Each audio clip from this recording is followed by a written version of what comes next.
పరిశుద్ధాత్మలో దేవునిలో కొన్ని వరములు కలవు. ఆ వరములు మనకి ఎలాగ ఇవ్వబడతవి, ఏమి ఇవ్వబడతవి అనే విషయాలను వాక్యం ద్వారా నేర్చుకుందామండి. మొదటగా మనము అపోస్తుల కార్యము 2వ అధ్యాయం 38వ వచనము.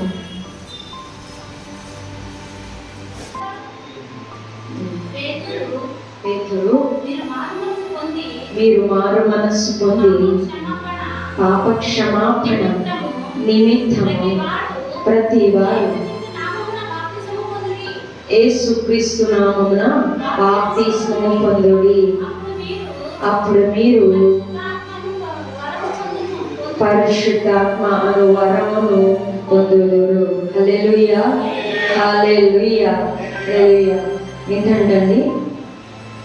మారు మనస్సు నిమిత్తము బాప్తిస్మము పొందితే మనకు ఎటువంటి వరము లభిస్తుంది అంటే పరిశుద్ధాత్మ అనే వరము లభిస్తుంది.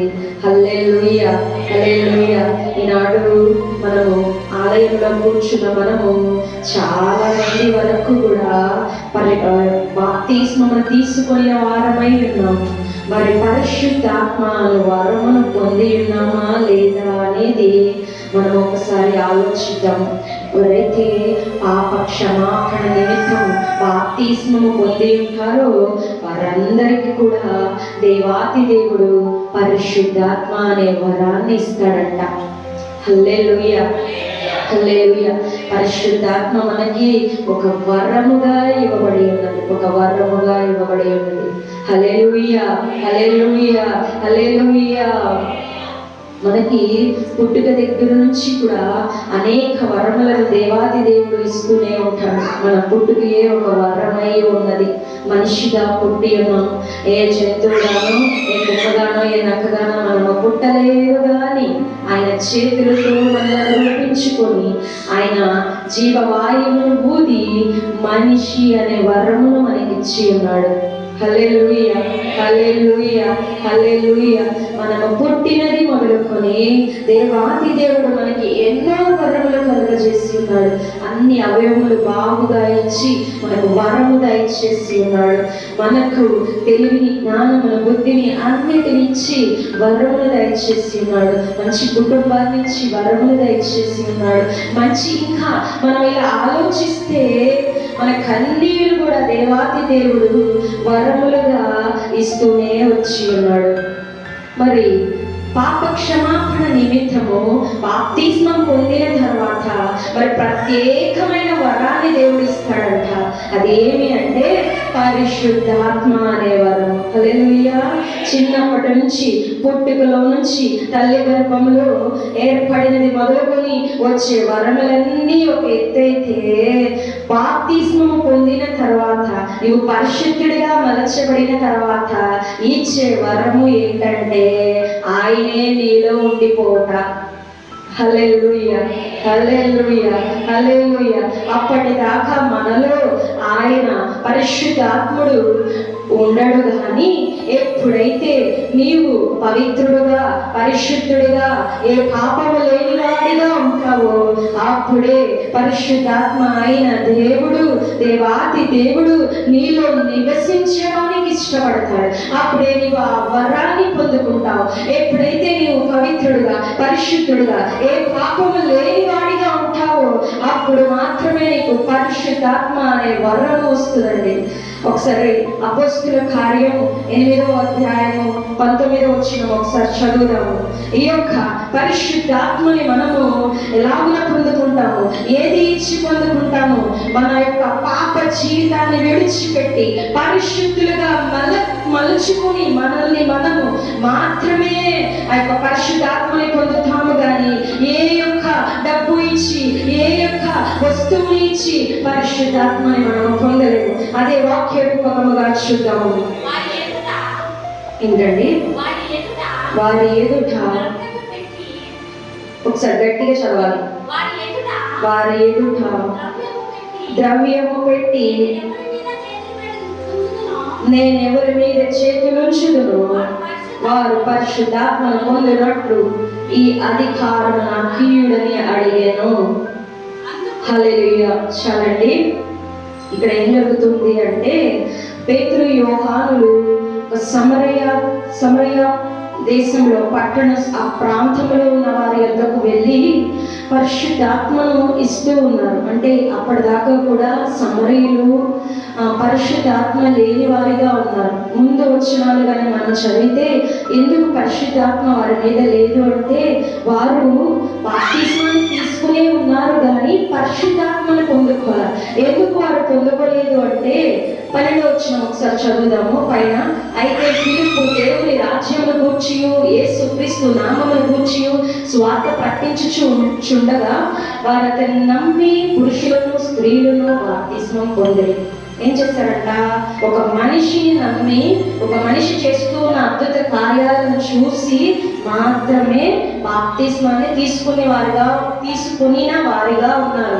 అంతేగాని కింద 14వ వచనం చూస్తే, సమరయ వారు దేవుని వాక్యము అంగీకరించారని యెరూషలేములోని అపోస్తలులు విని పేతురును యోహానును వారి యొద్దకు పంపిరి. అంటే వీరు వాక్యమును ఎరగల, వాక్యము ద్వారా వచ్చే మారు మనసు, ఆ యొక్క లోపల క్రియ జరగలేదు. కానీ ఒక మనిషి కోసం బాప్తిస్మం తీసుకొని ఉన్నారు కనుక వారికి ఏమి ఇంకనూ రాలేదంట, పరిశుద్ధాత్మ లేదంట. దేవుడు చెబుతూ ఉన్నాడు కదా, ఎప్పుడైతే నువ్వు పాపాలను విడిచిపెట్టి వాక్యాన్ని పూర్తిగా ఎరిగి నిజ రక్షకుడుగా అంగీకరించి దేవుణ్ణి బట్టి, ఆ యొక్క పరిశుద్ధుడిని బట్టి పశ్చాత్తాపడి ఆ పాపములను విడిచిపెట్టి నువ్వు పరిశుద్ధుడుగా బాప్తిస్మమును తీసుకుంటేనే నీకు పరిశుద్ధాత్మను పొందుకుంటావు. కానీ ఇంకా వేరే ఏదో బాప్తిస్మం ఒక అవసరముగా, ఏదో ఒక అక్కరుగా, ఏదో ఒక నామకార్థంగా తీసుకుంటే ఎంత మాత్రం పరిశుద్ధాత్మ అనే వరము మనము పొందుకోలేము. హల్లెలూయా. కేవలం మారు మనసు పొంది తీసుకుంటేనే. అయితే ఇక్కడికి వచ్చి ఆ సమరయుడైన వాడు అడుగుతూ ఉన్నాడు, పేతురు యోహానులు, మరి నేను కూడా ఈ పరిశుద్ధాత్మను పొందుకోవాలంటే ఏం చేయాలి? మరి నీకేమైనా నేను ద్రవ్యం పెట్టి కొనుక్కోవాలా, లేకపోతే ఇంకేమైనా ఇస్తే నాకు ఈ పరిశుద్ధాత్మను ఇస్తావా అని పేతురు యోహానుల్ని అడుగుతూ ఉంటే వారు చెబుతూ ఉన్న సమాధానమే ఇది. 19వ వచనం మరి ఒకసారి చదువుదామండి. వారి ఎదుట ద్రవ్యము పెట్టి నేనెవరి మీద చేతులుచుదునో వాడు పరిశుద్ధాత్మను పొందినట్లు ఈ అధికారం నా కీయుడని అడిగారు. అందుకు పేతురు, నీవు ద్రవ్యం ఇచ్చి దేవుని వరమును సంపాదించుకొందునని తలంచుకొనినందున నీ నీతో కూడా నశించునుగాక. హల్లెలూయా.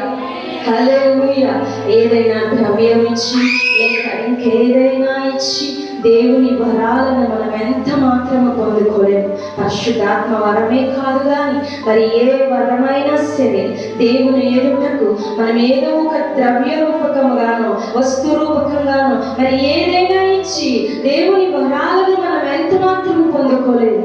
దేవుడు ఒక్కటే చెబుతూ ఉన్నాడు, మరి ఎలాగులా పొందుకుంటావు ఆయన వరములను? మరి ఎలాగులా పొందుకుంటావు? బాప్తిస్మం తర్వాత వచ్చే పరిశుద్ధాత్మ అనే వరమును నువ్వు ఎలా పొందుకుంటావు అంటే, మారు మనసు పూర్తిగా నీకు కలిగి పరిశుద్ధుడు నీవు అయితేనే, వాక్యాన్ని అనుసరిస్తేనే, ఎరిగి నడుచుకుంటేనే పరిశుద్ధాత్మ అనే వరము మనకు కలుగుతుంది అంట. హల్లెలూయా.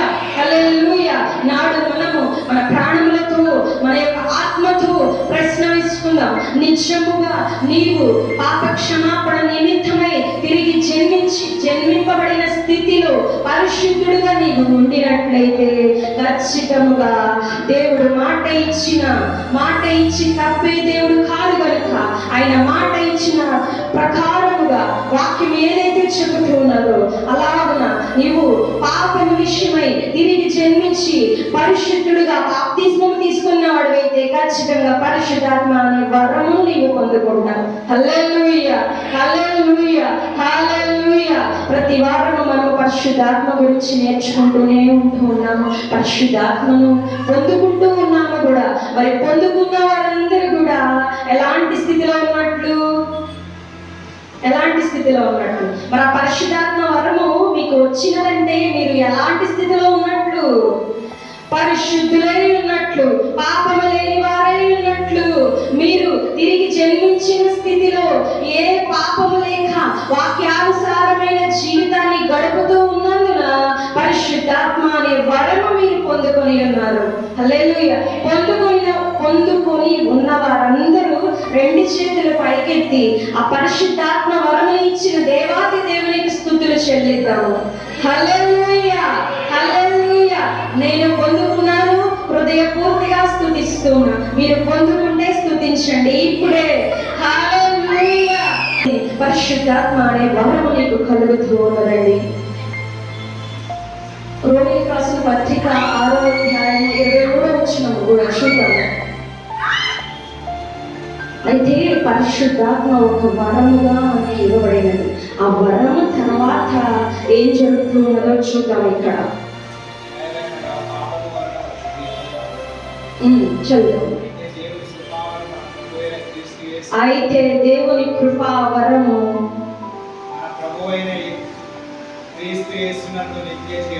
మన ప్రభువైన క్రీస్తు యేసునందు నిత్య జీవము. హల్లెలూయా, హల్లెలూయా. పరిశుద్ధాత్మ అనే వరము పొందుకున్న తర్వాత, పరిశుద్ధాత్మ వరము పొందుకున్న తర్వాత మనకి నిత్య జీవము అనే కృపావరము అంట. హల్లెలూయా. వరముకి ఒకటి యాడ్ అయినది. ఏంటిది? కృప, కృప, కృప. ఆ కృప వలనే నీవు తిరిగి జన్మించి ఉన్నావు. కృప వలనే నీవు పరిశుద్ధుడుగా ఎంచబడి ఉన్నావు. కృప వలనే నీకు పరిశుద్ధాత్మ వరము వచ్చి ఉన్నది గనుక దేవుడు ఏం చేస్తూ ఉన్నాడంటే కృపను కలిపి కృపావరము ఇస్తూ ఉన్నాడు. గట్టిగా హల్లెలూయా, హల్లెలూయా, హల్లెలూయా. వరము పొందుకున్న నీవు ఖచ్చితంగా కృపావరమును పొందుకుంటావు, కృపావరమును పొందుకుంటావు. హల్లెలూయా. మరి కృపావరాలు ఏమేమి, ఎలా ఉంటాయి, అసలు ఏంటి అనే విషయాలు చూద్దామండి. 1 కొరింథీయులకు రాసిన పత్రిక 12వ అధ్యాయం. కృపావరాలు అసలు ఎలా ఉంటాయి, ఏంటి? మరి బాప్తిజం తీసుకున్న వాళ్ళు, మారు మనసు పొంది తిరిగి జన్మించిన వాళ్ళకి పరిశుద్ధాత్మ అనే వరం వస్తుంది. పరిశుద్ధాత్మ అనే వరము తర్వాత దేవుడు కృపావరాలు ఇస్తాడంట. అవి ఏమై ఉన్నవో వాక్యము ద్వారా మనం తెలుసుకుందామండి. 1 కొరింథీయులకు రాసిన పత్రిక 12వ అధ్యాయము 4వ వచనం. కృపావరములు నానా విధములుగా ఉన్నవి కానీ ఆత్మ ఒక్కడే. మరి ఒక్క నిమిషం. కృపావరములు ఎలా ఉన్నాయంటండి? నానా విధాలుగా ఉన్నాయంట. అంటే వరం అయితే ఫస్ట్ వచ్చేసింది ఏంటిది? పరిశుద్ధాత్మ అనే వరము మనకి బాప్తిస్మం ద్వారా, మారు మనస్సు ద్వారా, పాపక్షమాపణ ద్వారా వచ్చి ఉన్నది. తర్వాత ఏమొచ్చింది? వెంటనే కృప కలిగి కృపావరాలు వస్తున్నాయి. అయితే ఆ కృపావరాలు అంట చాలా నానా విధాలుగా ఉన్నవి అంట. అవి ఏవేమి చూద్దామండి. ఆ రోజు నానా విధములైన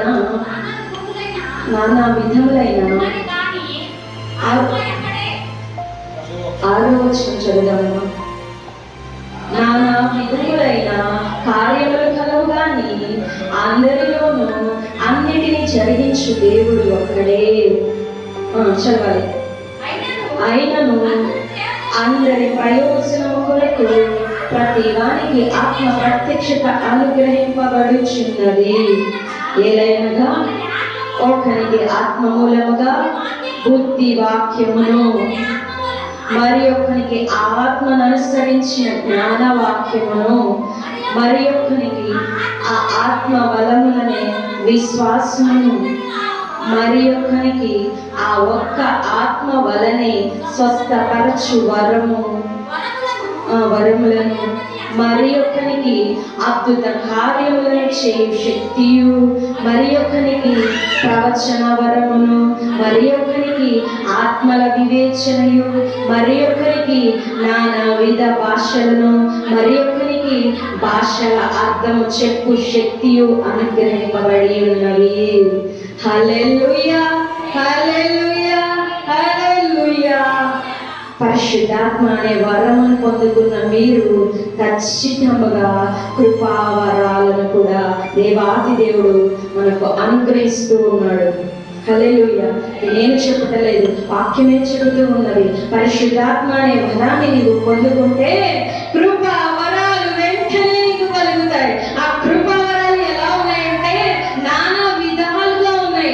అవి ఏమేమి అంటే జ్ఞానం ఇచ్చేవి, బుద్ధి ఇచ్చేవి, అద్భుత కార్యాలు చేసేవి, స్వస్థత కార్యాలు చేసేవి, ఇంకా ప్రవచనాలు పలికేవి, భాషలు పలికేవి, ఇవన్నీ ఇంకా చాలా, ఇవన్నీ కూడా కృపావరాలుగా ఎంచబడి ఉన్నవి. హల్లెలూయా, హల్లెలూయా. ఎవరో స్వస్థత కార్యాలు చేస్తూ ఉన్నారంట, ఎవరో చెప్పిందల్లా జరిగిపోతూ ఉందంట, ఎవరో ఉన్నది లేనట్లుగా చేస్తూ ఉన్నారంట. మరి ఆ పరిశుద్ధులు ఎవరో చూద్దాము అని అనుకుంటాం. అవసరంలా. నీవు పరిశుద్ధుడుగా ఉంటే నీకే కృపావరం, నీవే అద్భుతం చేయగలవు, ఉన్నవి లేనట్లుగా చేయగలవు, భూమి తలకిందులుగా చేయగలవు, మరి ఏదైనా చేయగలవు, రోగిని స్వస్థపరచగలవు, మరణ ఛాయలో ఉన్న వాడిని లేపగలవు, నీవు ఏది పలికితే అది జరుగును, ఉన్నవి లేనట్లుగా నీవు పలకగలవు. భూమి యందు నీవు ఏది విప్పుతావో ఆకాశమందు అది విప్పబడును, ఆకాశమందు ఏది బంధిస్తావో అది భూలోకమందు బంధింపబడును. నీ నోటిలో అంతటి శక్తి ఉంచాడు, నీ యొక్క పలుకులో అంతటి శక్తి ఇచ్చాడు, నీ చూపులో ఇచ్చాడు, అన్నిటిలో ఇచ్చాడు. ఎప్పుడు ఇచ్చాడు? పరిశుద్ధాత్మ వరమును పొందుకుంటే. ఎప్పుడు ఇచ్చాడు?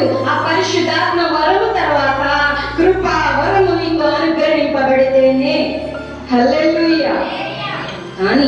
కానీ చాలా మంది భక్తి జీవితాలలో పరిశుద్ధాత్మతోనే ఆగిపోతూ ఉన్నారు, కానీ కృపయాడై కృపావరం రావట్లా. ఎందుకని రావట్లా అంటే బాప్తిస్మం తీసుకున్నాము 10 రోజులు అయితే 1 సంవత్సరం చాలా పరిశుద్ధుడిగా ఉంటాము, చాలా పరిశుద్ధుడిగా. పుట్టిన బిడ్డ ఎంతో చక్కగా ఉంటాడు. వాడు 4-5 ఏళ్ళు గడిస్తే కదా వాడి నోట్లో నుంచి బూతులు, వాడు చేసేవన్నీ అల్లరి పనులు. పుట్టినప్పుడు ఏమైనా మాట్లాడతాడా? సైలెంట్గా ఉంటాడు. తర్వాత వాడి అల్లరంతా బయటపడుతుంది. అలాగునే ప్రతి క్రైస్తవుని జీవితం కూడా అలాగున మారిపోయి వరము దగ్గరే ఆగిపోయారు. కృపావరాలు పొందుకోలేకపోతున్నారు. అద్భుతాలు చేసేవారు, ఆశ్చర్య కార్యాలు చేసేవారు, స్వస్థత కార్యాలు చేసేవారు నీలాంటి నాలాంటి మనుషులే. వారికి కూడా ఒకే రక్తము పంచబడి ఉన్నది. పరిశుద్ధుడైన నజరేయుడైన యేసుక్రీస్తు వారు సిలువలో మరణించి నీ కొరకు నా కొరకు ఒకే పరిశుద్ధ రక్తాన్ని కార్చి ఉన్నారు. ఒకే విధముగా పాప క్షమాపణ ఇచ్చి ఉన్నారు. ఒకే విధముగా పరిశుద్ధాత్మని కురిపిస్తూ ఉన్నారు. ఒకే విధముగా మరి వరలు రావాలిగా, కానీ రావు. ఎందువలన రావు? నీలో పరిశుద్ధత కొనసాగింపు లేనప్పుడు కృప యాడవదు, కృప రాదు. ఎప్పుడు కృప వచ్చును? నీవు ఇంకను పరిశుద్ధుడుగా నిలిచి ఉన్నప్పుడు. రాత్రి వాక్యం విన్నాం కదా, నిలిచి ఉండడం అనేది క్రైస్తవుని జీవితంలో చాలా అవసరమైనది. ఆ నిలిచి నడుస్తూ ఉంటే నీవే ఒక అద్భుతం. నీవు ఏది చేస్తే అది అద్భుతం, నీవు ఏది మాట్లాడితే అది అద్భుతం, నీవు ఏది పలికితే అది స్వస్థత, లేకపోతే అది జరుగును. నీకు ఆ శక్తి ఇచ్చి ఉన్నాడు. నువ్వు తిరిగి జన్మించిన వెంటనే ఇచ్చి ఉన్నాను అని వాక్యం చెబుతూ ఉన్నది. నేను నీలోనే ఉంటాను అని వాక్యం చెప్తూ ఉన్నది. పరిశుద్ధాత్మ అనే వరాన్ని నీవు పొందుకుంటావు కనుక నీలో నేను నివసిస్తాను అని వాక్యం చెప్తూ ఉన్నది. నీలో నేను నివసించుట ద్వారా కృపను పొందుకుంటావు. ఆ కృప ద్వారా కృపావరాలు కలిగితే ఆ వరాలు అనేవి ఎలాగో ఉంటాయి అని వాక్యం చెప్తుందండి. వాక్యం చెప్తుంది. ఒకసారి ఆలోచిద్దాం, మన జీవితంలో మనం ఏమి కోల్పోతూ ఉన్నాం, ఏం కోల్పోతాను. ఎంతసేపు కూడా ఈ నెలలో నాకు మంచి లాభం వస్తే చాలు అని ప్రార్థన చేసే స్థితిలోనే ప్రతి క్రైస్తవుడి జీవితం ఉండిపోతుంది కనుక అసలు లాభాలను పలికే శక్తి కోల్పోతూ ఉన్నాం. హల్లెలూయా. అర్థమైన వారందరూ హల్లెలూయా చెప్పండి. నేనేం చెప్తున్నానో అర్థమైందా? నువ్వు ఇంకా లాభం నాకు జరిగించాయా అనే దగ్గరే ఉండిపోతావు కనుక నీ నోటితో పలికేది రావట్ల. దేవుడు అంటూ ఉన్నాడు, నీవు పలుకు నీకు జరుగును అని. ప్రవచనం నీకు ఇచ్చాడు అంటున్నాడు. అద్భుతంగా నీవే చేయగలవు అంటున్నాడు. ఇంకెంతసేపు నాకు ఈ రోగం తగ్గితే బాగుండు, ఈ శరీరం బాగుపడితే బాగుండు అని అడుగుతానే అంటావు, కానీ అసలు ఆ యొక్క రోగం తీసివేసే శక్తి నీకు ఇచ్చాడు అనేది నువ్వు అది సాధన చేయటం లేదు కనుక క్రైస్తవుడు ఇంకను వరము, పరిశుద్ధాత్మ అనే వరం దగ్గరే ఉండిపోతూ ఉన్నాడు. కృపావరం రావటం లేదు. చాలా దుఃఖించాల్సిన విషయం. కృపావరం ఎప్పుడు వస్తుంది అంటే నిర్లక్ష్య నడిచినప్పుడు, పరిశుద్ధుడిగా కొనసాగినప్పుడు, బిడ్డ పుట్టినది ఎలాగున ఉన్నాడో పెరుగుతూ ఉన్నప్పుడు కూడా ఇంకను పరిశుద్ధతలో ఎదిగినప్పుడు మాత్రమే దినాభివృద్ధి నీకు కలుగుతుంది. దినాభివృద్ధి నీకు కలుగుతున్నది. కింద ఒకసారి చూద్దామండి, 11వ వచనం చూద్దాము. అదే అధ్యాయం 11వ అధ్యాయం 11వ వచనం.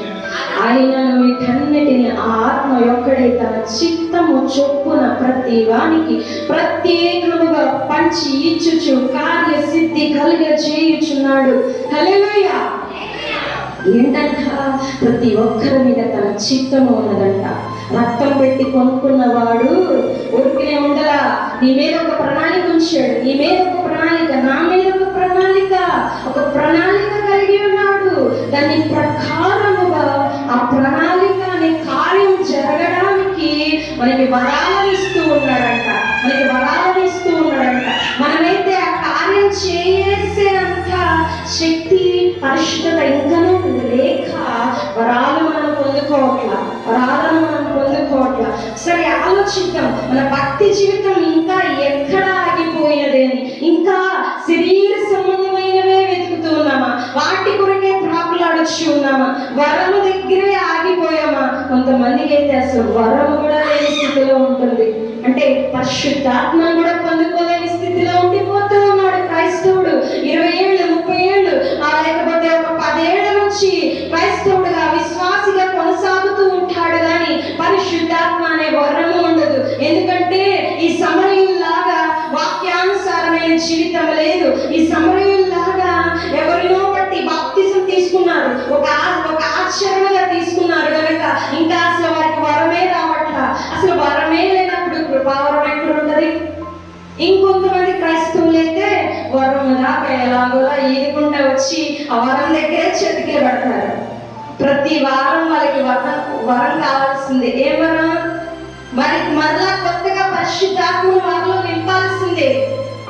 అంతేగాని మన పైన కొంచెం ముందుకు తీసుకెళ్ళి కృపావరాలను పొందుకునే ఆలోచన కలిగి ఉంటారండి. మనం ఆలోచిద్దాం, మనం ఎక్కడ ఆగిపోతూ ఉన్నాం? ఇంకా వరముల దగ్గరే ఉండిపోయామా? కృపావరాలను పొందుకునే అటువంటి ఆత్మీయ జీవితంలో ఉన్నామా? ఇంకా ఎవరో వచ్చిన జీవితంలో అద్భుతం చేస్తారని చూస్తూ ఉన్నామా? మనమే అద్భుతాన్ని పలికే స్థితిలో వెళ్ళిపోతూ ఉన్నామా?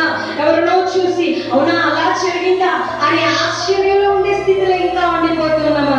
మనము కూడా చేయగలము, మనకు కూడా ఇచ్చి ఉన్నాడు అని నడుములు బిగించుకొని చేసే వారిగా ఉన్నామా లేదా అనేది మనం ఒకసారి ఆలోచిద్దామండి.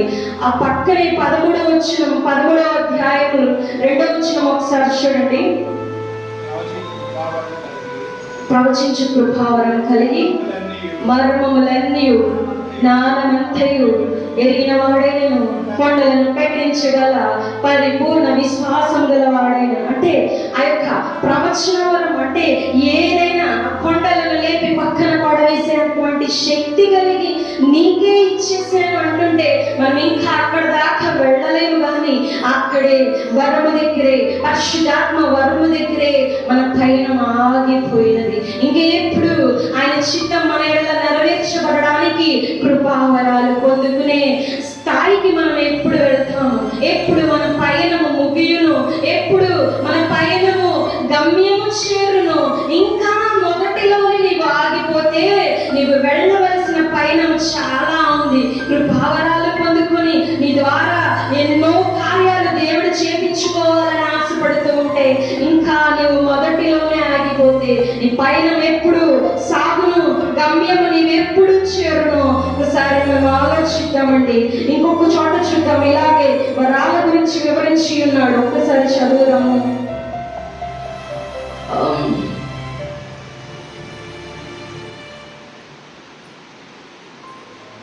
1 కొరింథీయులు 12:8 చదివేమా? రోమీయులకు రాసిన పత్రిక 12వ అధ్యాయం 6వ వచనం.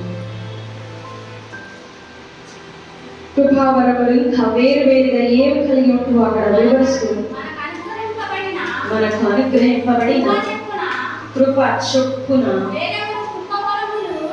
వేరు వేరు కృపావరములు కలిగిన వారు ఉన్నాము గనుక ప్రవచన వరమైతే విశ్వాస పరిమాణము చొప్పున ప్రవచింతుము, పరిచర్య అయితే పరిచర్యలోను, బోధించువాడైతే బోధించుటలోను, హెచ్చరించుటలోను పని కలిగి ఉండుము. పంచిపెట్టువాడు శుద్ధ మనస్సుతోను, పై విచారణ చేయువాడు జాగ్రత్తతోను, కరుణించువాడు సంతోషంతోను పని జరిగించవలెను. హల్లెలూయా. ఇందాక కూడా చూసి ఉన్నాం కృపావరాలు. మరి కొన్ని ఇక్కడ ఉండి ఉన్నవి ఏమి అంటే విశ్వాస పరిమాణం చొప్పున ప్రవచింతము, పరిచర్య అయితే పరిచర్యలోను. అంటే నీవు దేవుని పరిచర్య చేస్తూ ఉన్నావా, అది నీకు ఇవ్వబడిన కృపావరము. హల్లెలూయా, హల్లెలూయా. నువ్వు పరిచర్య దేవుని సన్నిధిలో పరిచర్య, లేక దేవుని సేవకులకు పరిచర్య, లేకపోతే దేవుని సువార్త విషయమై పరిచర్య చేసేవాడిగా నీవు ఉన్నట్లయితే కృపావరము కలిగిన వాడిని నీవు ఉన్నావు. హల్లెలూయా, హల్లెలూయా. బోధించువాడైతే బోధించుటలోను, హెచ్చరించువాడైతే హెచ్చరించుటలోను పని కలిగి ఉండము. ఇవన్నీ కూడా కృపావరాలే. ఇవన్నీ కూడా కృపావరాలుగా మన దేవాది దేవుడు చెలివేస్తూ ఉన్నాడండి. పంచిపెట్టువాడు శుద్ధ మనసుతోను, పై విచారణ చేయవాడు జాగ్రత్తతోను, కరుణించువాడు సంతోషంతోను పని జరిగించేవాడు. ఇవన్నీ నీవు కలిగి ఉంటే పరిశుద్ధాత్మ అనే వరం తర్వాత కృపావరాలు నీవు పొందుకునే వాడిగా ఉన్నావు. అద్భుత కార్యాలు మాత్రమే కాదు, నువ్వు ఏదైతే పరిచయం చేస్తూ ఉన్నావో అది కూడా ఒక కృపావరము. నువ్వు ఏదైతే జాగ్రత్తగా పనులన్నీ వ్యవహరిస్తూ ఉన్నావో అది కూడా కృపావరము. నీవు స్వార్థ చెప్పుట కూడా ఒక కృపావరము. ఇంక ఇవన్నీ కూడా పరిశుద్ధాత్ముడు కృపావరము వలన మనకు కలిగించి ఉన్న వరములు అని దేవాతి దేవుడు బయలుపరుస్తూ ఉన్నాడండి. మనము వరము పొందిన వారమైతే కృపావరము పొందవలసిన వారిగా ఉన్నాము. కృపావరము పొందుకుంటే ఇందులో మనలో ఏమైనా ఉన్నవా అని మనం ఆలోచిద్దాం. జ్ఞానం కలిగి ఉంటే, బుద్ధి కలిగి ఉంటే, వివేకము కలిగి ఉంటే నీకు అది కృపావరము. ప్రవచించే వాడివైతే కృపావరము, భాషలు మాట్లాడే వాడివైతే కృపావరము, ఇవి అద్భుతాలే చేయవాడివైతే కృపావరము, స్వస్థత కార్యాలు చేయవాడివైతే కృపావరము, నీవు పరిచర్యలు చేయవాడైతే అది ఒక కృపావరము, నీవు సువార్తలు చెప్పువాడివైతే అది కూడా కృపావరమే. ఎఫెసీయులకు రాసిన పత్రిక 3వ అధ్యాయం 7వ వచనం చూద్దాం. అక్కడ ఉంటది, సువార్తకు పరిచారకుడనైతే నీ కృపావరము వలన అని. అంటే నువ్వు సువార్త దేవుడు కార్యకార్యగు తన శక్తిని బట్టి నాకు అనుగ్రహించిన కృపావరము చొప్పున నేను ఆ సువార్తకు పరిచారకుడనైతిని. హల్లెలూయా, హల్లెలూయా, హల్లెలూయా. సువార్త చెప్పే నోరు నీకు ఉంటే నీకు కృపావరము ఉన్నట్లే. హల్లెలూయా. సువార్త ఎక్కడ చెప్పాలి? ఒక ఆలయంలోనే చెప్పాలంటే లేదు. నీ తోటి స్నేహితులకు, నీ తోటి సహోదరులకు, నీ ఇంట వారికి, ఇంట బయట వారికి, నీ పనిలోను, నీ ఉద్యోగంలోను, నీ యొక్క వీధిలోను నీకు సువార్త ప్రకటించేవాడివైతే వరము తర్వాత కృపావరము నీవు పొందుకునే వాడివే. హల్లెలూయా. కొంతమందిలో ఈ కృపావరం కూడా లేకపోవుట అనేది చూస్తూ ఉన్నాము. ఇదైతే వ్యర్థము, అసలు దేవుడు క్షమించలేనిదిగా ఉన్నది. ఎందుకంటే రక్తము పెట్టి నీవు కొనబడి ఉన్నావు, ఉచితముగా ఇవ్వబడిన రక్షణను నీవు తీసుకుని ఉన్నావు. ప్రతిసారి ఆ యొక్క శరీరంలో రక్తమును నీవు తినుచు తాగుచు ఉండి పరిశుద్ధాత్మను నీవు పొందుకున్న తరువాత కూడా సువార్త అనే కృపావరము నీవు చేయకపోతే వ్యర్థుడుగా నీవు ఎంచబడుచు ఉన్నావు. హల్లెలూయా. మన మనసులకు మనము ప్రశ్న వేసుకుందాం, కనీసం ఈ కృపావరమైన నాలో ఉన్నదా లేదా అని. ఎందుకంటే వరములతోనే మన భక్తి జీవితం ఆగిపోతే అది ఎంత మాత్రం దేవుడు మెచ్చలేనిదండి, మెచ్చలేదు. కృపా వరములు కలిగి ఉండాలి. ఒక వరము మనం పూర్తి చేసిన తర్వాత దేవాతి దేవుడు ఇంకొక వరం అనుగ్రహించేవాడు. ఇంకొకటి చేస్తే ఇంకొకటి ఇస్తాడు. ఎందుకంటే ఒక తలాంతును సవ్యంగా వాడితే రెండవ తలాంతుని ఇచ్చేవాడు. 5 తలాంతులు కూడా మంచిగా వాడిన వానికి 10 తలాంతులు దేవాతి దేవుడు ఎలాగో ఇచ్చి ఉన్నాడు. ఒక వరమును వాడితే పైనున్న వరములన్నీ దయచేవాడు. హల్లెలూయా, హల్లెలూయా. అసలు ఒక్కటి కూడా చేయకుండా ఇంకా అద్భుతాల వైపు, ఇంకా ఆశ్చర్యాల వైపు, ఇంకా స్వస్థతలు ఎవరో చేస్తూ ఉన్నారని మనం ఇలా చూస్తే క్రైస్తవుడుగా నీవు ఉండి వ్యర్థము. ప్రతి నెల బలలో చేయట వ్యర్థము. ఆయన నీ కొరకు కాచిన రక్తము, పరిశుద్ధ రక్తము వ్యర్థము. ప్రాణ త్యాగం వ్యర్థము. నీ కొరకు ఉచితంగా పరిశుద్ధాత్మను పంపించి ఉన్నాడే, ఆ దీవెన వ్యర్థము. హల్లెలూయా, హల్లెలూయా. మన ప్రాణముతో, మన ఆత్మతో, మన శరీరంతో మనం ప్రశ్న వేసుకుందాం. మనము బాప్తిస్మము తీసుకొని పాప క్షమాపణ పొంది ఆ యొక్క రక్తమును తీసుకొని శరీరమును తినొచ్చు కూడా వరము లేని వాడిగా ఉంటే ఆ యొక్క పరిశుద్ధ రక్తము వ్యర్థముగా పోగొడుచున్నది. ఆయన ప్రాణ త్యాగము వ్యర్థముగా పోగొడుచున్నది. పరిశుద్ధాత్మ అనే వరమును నీవు పొందుకున్నాక, పరిశుద్ధాత్మని లోపల నీవు మోస్తూ ఉన్నాక కూడా ఇంకా నీకు కృపావరము లేకపోతే నీలో ఉన్న పరిశుద్ధాత్ముడు నిలిచి ఉండనా? ఎంత మాత్రం నిలిచి ఉండడు. ఆలోచిద్దాం. మనము ప్రశ్నలు వేసుకున్నాం, ఏ వరము నాలో ఉంది? ఇంకా ఆయన వరం దగ్గర ఆగిపోయినా కృపావరాల్లో ఏదైనా నేను చేస్తూ ఉన్నానా? ఒక కృపావరము తర్వాత దేవుడు ఇంకొకటి ఇచ్చేవాడు. కార్యసిద్ధి జరిగించుట కొరకు ఆయనే తన కృపావరాలను మెండుగా మన మీద కురిపించేవాడు. ఒకటి ఇచ్చి ఊరుకునే దేవుడు కాదు. 5 తలాంతులు సమయంగానే ఖర్చు పెడితే, పని చేస్తే యజమానుడు తిరిగి వచ్చు 5ను 10గా మలచును. హల్లెలూయా. అంతేగాని ఇంకా దాచి పెడితే ఇచ్చిని కూడా తీసుకుంటాడు. అంటే పరిశుద్ధాత్మ అనే వరాన్ని తీసుకుంటాడు. ఇంకా పాప క్షమాపణ నిమిత్తమై ఆయన రక్తము కాచి ఉన్నాడు కదా, అదంతా కూడా వ్యర్థమైపోతూ ఉన్నది. మనం ఆలోచిస్తాం, ఎక్కడ మన పైన ఆగిపోయి ఉన్నదో, మనం ఇంకనూ ఎలాగున ఉండిపోయామో ఒకసారి మన మనసులతో మనం ప్రశ్న వేసుకుందామండి.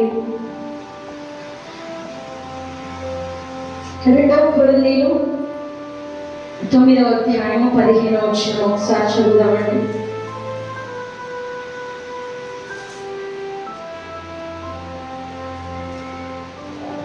ఇప్పుడు దాకా బైబిల్లో కొన్ని కృపావరాలు ఉండగా చాలా కృపావరాలు ఉన్నాయి. వాటన్నిటిని గురించి తెలుసుకున్నాము. అయితే దేవుడు ఇక్కడ ఒక మర్మమైన మాటను వాక్య రూపంలో ఉంచి ఉన్నాడు. ఒకసారి ఆ వాక్యాన్ని చదువుదామండి. 2వ కొరింథీయులు 9వ అధ్యాయము 15వ వచనం. చెప్ప సఖ్యము కాని ఆయన వరమును గూర్చి దేవునికి స్తోత్రము. హల్లెలూయా. ఈ మాట విన్నప్పుడు నాకైతే ఎలా అనిపించింది అంటే, మనం ఆల్రెడీ ఒక 3 వారాలు 4 వారాల క్రితం ఈ మాట పరిశుద్ధాత్ముడు పలికించి ఉన్నాడు. అది వాక్యంలో ఉన్నదన్న విషయం నాకు ఇప్పుడే తెలిసినది. అంటే చెప్ప సఖ్యము కాని వరము అంట. అంటే అసలు బైబిల్లో కూడా లేదంట. పరలోకంలో ఉన్న తండ్రికే తెలియని ఆ వరములు, అవి కూడా మనకి కృపావరముల ద్వారా అనుగ్రహించే దేవుడు. హల్లెలూయా. ఎప్పుడైతే బైబిల్లో రాయబడిన కృపావరములన్నీ కూడా నీవు సవ్యంగా ఖర్చు పెడతావు, సవ్యంగా దేవుని పని కొరకై వాడతావు, ఆయన మహిమ కొరకై వాడతావు, చెప్ప సఖ్యము కాని వరములు కూడా దేవాతి దేవుడు మనకు అనుగ్రహించే దేవుడు. హల్లెలూయా, హల్లెలూయా. అవి మర్మమై ఉండును, అవి మర్మమై ఉండును, అవి పరలోకమందు దాచబడిన నిధి ఉండును. అవే దేవాతి దేవుడు నిన్ను చూసి మెచ్చుకొని, బడా నమ్మకమైన మంచి దాసుడా, బడా నమ్మకమైన మంచి దాసుడా, నీకు ఇచ్చిన వాటిలో నమ్మకముగా నీవు ఉండి 5ని రెట్టింపుగా నీవు వాడినందుకు రెట్టింపుగా నీకు అనుగ్రహిస్తూ ఉన్నాను అని పరలోక ధననిధిలో నుండి చెప్ప సఖ్య అనుగ్రహించే దేవుడు. హల్లెలూయా, హల్లెలూయా. అసలు మన భక్తి జీవితాలు చెప్పిన వాటిలోనే ఎక్కడైనా నాకేమైనా ఉన్నాయా అని ఎత్తుకునే దగ్గరే మనం ఆగిపోతే చెప్ప సఖ్యం కానీ ఎన్నో ఉన్నాయంట. అవి ఎప్పుడు పొందుకుంటామండి? అవి ఎప్పుడు పొందుకుంటాము? మనం ఆలోచిద్దాము. నేను ఎక్కడ ఆగిపోయాను? క్రైస్తవుడుగా నా జీవితంలో నా గమ్యం ఏమై ఉన్నది? నేను ఎక్కడ మొదలుపెట్టి ఉన్నాను? మరి నేను ఎక్కడికి చేరవలసి ఉన్నది? మరి నా మార్గంలో నేను ఏమేమి చేయవలసి ఉన్నది? ఆయన చిత్తము ఏమై ఉన్నది? ఆయన చిత్తంలో నేను ఏమి చేయవలసి ఉన్నది? చేయడానికి నాకు ఏమి కావాలను? అవన్నీ మనం ఆలోచిద్దాం. మన ఆత్మీయ జీవితాలను మనమే పరిమాణం చొప్పున కొలుచుకుందాము. ఎక్కడ నేను ఆగిపోయాను? ఇంకా వరము దగ్గరే ఆగిపోయానా? అసలు వరము కూడా పొందుకోలేదా? ఆ వరము పొందుకున్నానా? కృపావరాలు కలిగి ఉన్నానా? ఎన్ని కృపావరాలు కలిగి ఉన్నా? చెప్పబడిన వాటిలో, వాక్య రూపకముగా తెలియపరచబడిన వాటిలో ఏమేమి నాలో ఉన్నాయి?